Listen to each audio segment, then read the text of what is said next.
चढ़ावो, दुर्गा दाई के चरण मां शीस नवावो। दुख पीरा हर ले सुख बरसावो, मोर नवा पारा गावला शीस देवावो।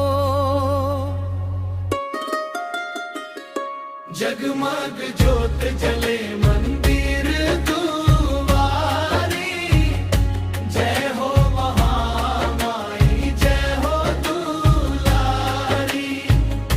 भक्तन के सुन ले अरज हमारी, भर दे दाई खुशियों के दीवारी।